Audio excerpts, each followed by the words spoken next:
Okay. Good day out there, people. All our fans out there listening to our podcast. This is Coach EJ, Eric Johnson, the brand.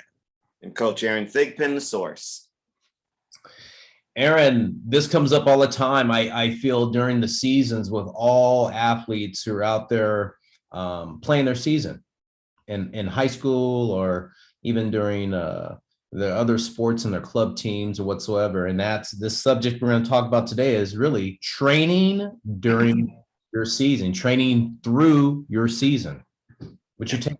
What's your take? Yeah, I mean, we've talked about training through the season and the importance of it, but I want to kind of come at it from a different direction and kind of what prompted us to have this conversation is I think there needs to be a realistic assessment of who you are as an athlete and who's going to be recruiting you.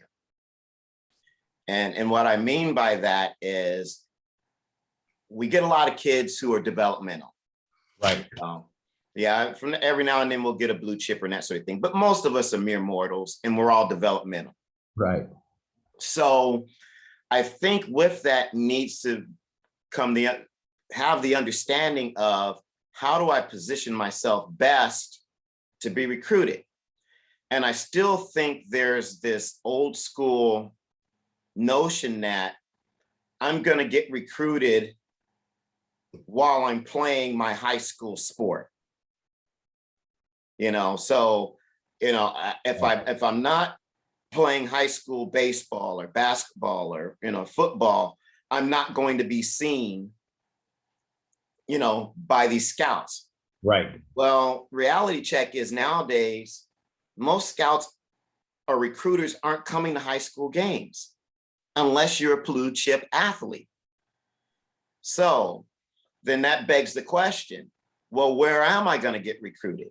Well, in the case of baseball, it's going to probably be during that summer tournament season. In softball, that summer tournament season. In basketball, that AAU travel league season.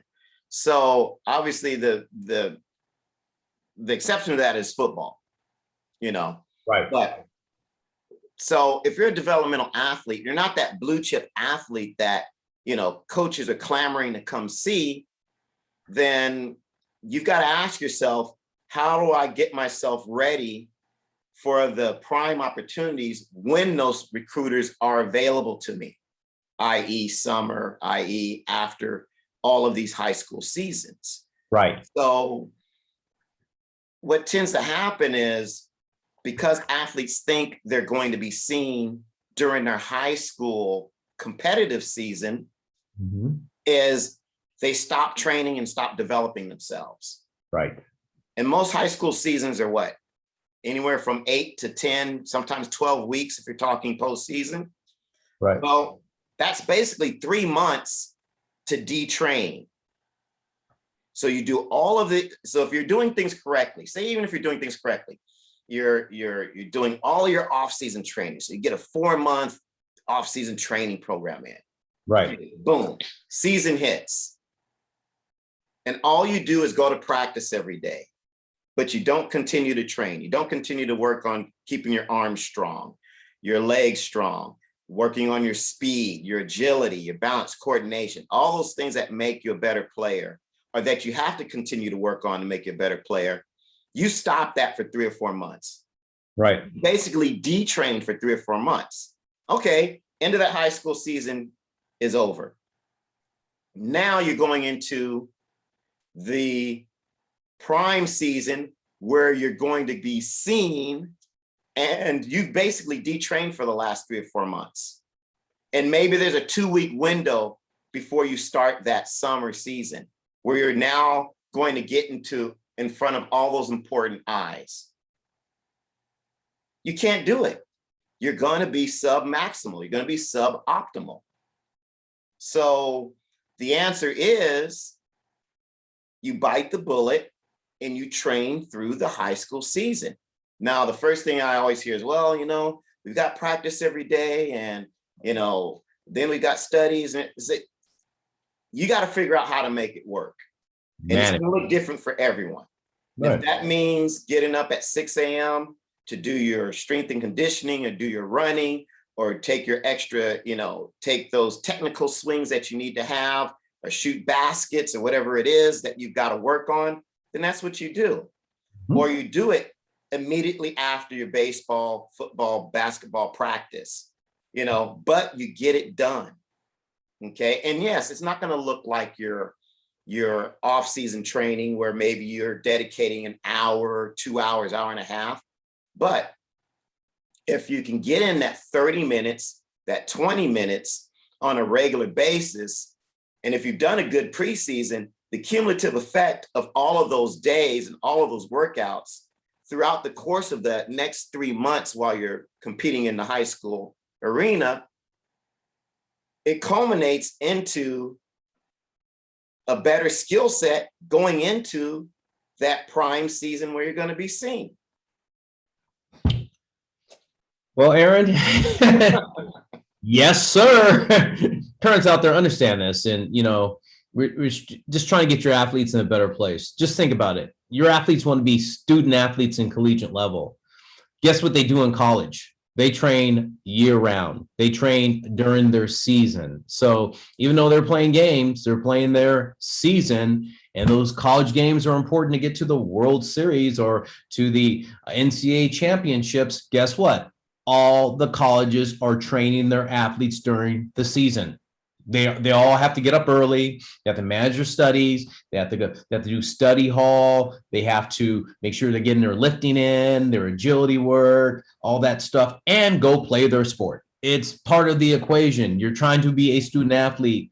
Why wait till you get in college? The biggest thing I hear from college coaches are this, Aaron. These athletes come in as a freshman and they have to adjust. They have to adjust of training every day, training during the season, training during the non-season, and they're not ready. One, they're not strong enough. And this goes back to that detraining theory you have for about 12 weeks where the athletes don't train. Basically, they detrain and they get weaker or they just go backwards, and you have to ramp it up again in the off season, and you keep on doing that, but you're really just training hard, breaking down, training hard, breaking down, and there's no compound interest. Parents, we know what that means. There's no building blocks to where that base strength is getting accumulated and getting stronger and stronger each season, quarter, and every year. And when you break down, you keep on breaking that down, the athlete doesn't get stronger and gain weight. They don't gain muscle. They don't gain the muscle they need to compete at the collegiate level. So the detraining theory of what you're talking about is just legitimate. Athletes, parents out there are listening, please train during your season. It's going to make it easier for your kid to get where they need to be. And that breaks down to every sport. I ask all the best athletes that work with this, Aaron, I go, what do you do during the season? This goes back to one of my favorite dudes is Ben Clark, dude. It just, Clark just comes to mind right away. And I saw how hard Ben Clark worked when he figured it out that he needed to train during the season. And he went from 78, 80 sitting to all the way up to 85, 90 because he just he didn't change his mechanics. He didn't say, I'm going to go to this one thing and get this at this clinic and it's going to make me a harder thrower. No. He just started to train during the season, and his compound interest, his base got stronger and stronger. So this detraining theory you have, Aaron, and I wholeheartedly support it. Athletes, train during your season, please. I think it goes a long way. There's other remedies too in training and what you can do. I think you hit upon this too, Aaron. I want you to go over this again too, Aaron, about what do athletes do during the season when they're training? You said something about 20, 30 minutes and stuff. I think you've given me some things over the summer for our guys to do. Can you just throw out a couple of little ideas what they can be doing during their season? Well, again, during the season, it's really about finding the time and also maybe identifying, you can't get everything done. I understand it. There's only so many hours in a day. You have only so much energy, all those sorts of things. And also you may not have the access that you would need, that you'd have when you have more time. So getting to a different gym. So you might be just constrained to what you have at home. And that's fine. Well, pick some of those areas that you can work on and work them. If it's keeping your arms strong, then maybe you invest in some bands and some small dumbbells and plyo balls and medicine balls, and you do some routines at home. Maybe if you have to keep your speed up and you live by a park nearby, or you got a hill on your street, maybe you go do that. Again, I'm a big proponent of either, going out to practice early and getting some of that stuff done because you maybe have access to things while you're at school, or doing it immediately after. That way, everything is kind of compressed, all of that athletic activity is compressed together and it's done. And then you can move on to the other activities that you have to do, your studies and chores or whatever it is, else that's going to take up your time.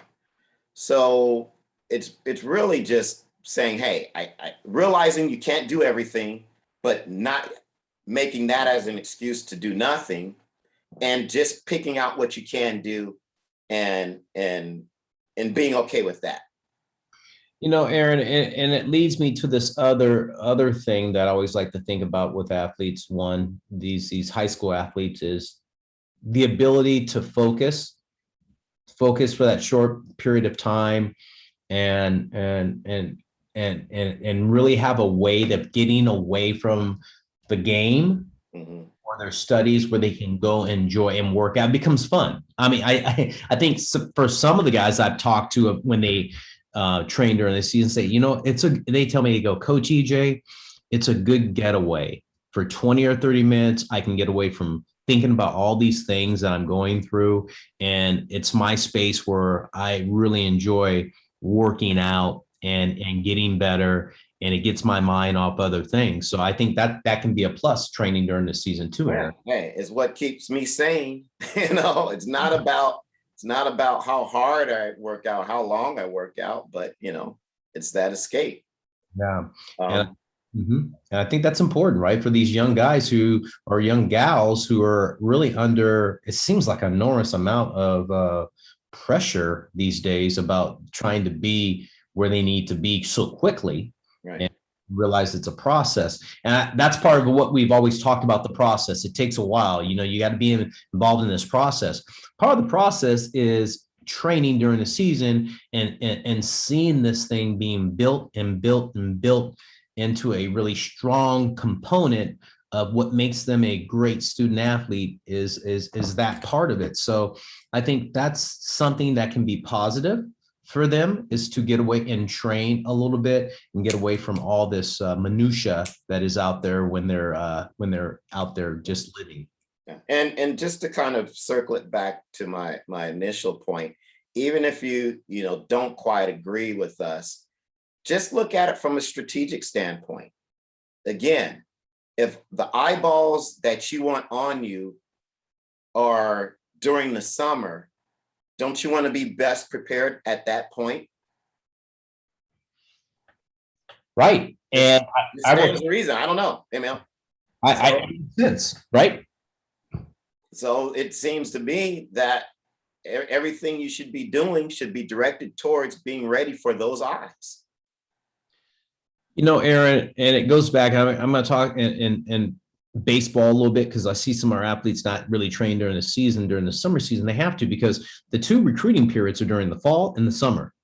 So you're going to need to train during the summer, because the fall just wraps around really quick. So it's like a 5-week period before you start playing again. And those recruiters have a month window now under NCAA regulations, where the contact period's a month. It is a month. You're going to have to be ready. So you're playing in the fall also. Well, you better be trained during the summer and just doing your maintenance work. So when you go into the fall and you have that period where you have that 4-week window or 5-week window when you're off, you can go back to training full time then and stay strong and get ready for that important 8-week stretch, or I'd say month stretch, where schools will actually be able to contact you and watch you literally, because it goes into a dead period to where, you know, you got to go on the college campus to get looks, you know. So I'm just saying out there, people, you know, understand that this detraining thing is important, that if you want to maintain some sort of strength, and what college coaches say, athletes are not strong enough. That's what they're saying. And Coach EJ, we see a lot of young athletes that come to us aren't strong enough because they haven't been training enough or don't know how to train. And we have to redshirt them, or they don't get any playing time, or they're not prepared to play at this level. And it has everything to do with training. Yeah.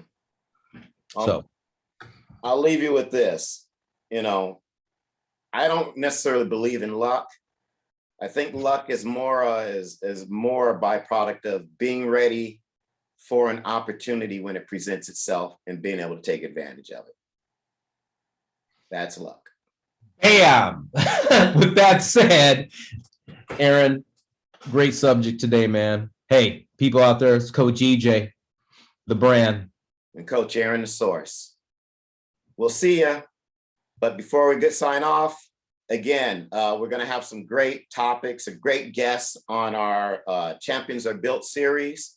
It'll be coming up probably beginning of the year. We're going to be talking to different people in the sports industry and just talking about, hey, you know, what makes a champion? What's that path to athletic success that even translates into success in life? So a lot of different personalities, some great stories you'll get to hear. So stay tuned for that. Also, we're going to be on the Mic'd Up platform. It's a new platform where it's interactive, where basically you guys will get to ask questions of us real time, but you can also submit a question and have it answered by me and EJ and listen to it later. So even if you can't listen to us real time, it's a great interactive platform for you guys to engage with us and the subjects that we're going to be talking about. And we'll probably be calling it Asked and Answered. But again, that's in development. All right. I'm not used to saying that yet. But anyway, some good things in the works. I want to thank those who are listening to our podcast. Please give us your feedback. We're doing this so that we can help educate you guys and the athletes. And any subject we don't mind talking about. So send us your thoughts, send us your comments. And that's it. We'll see you guys later.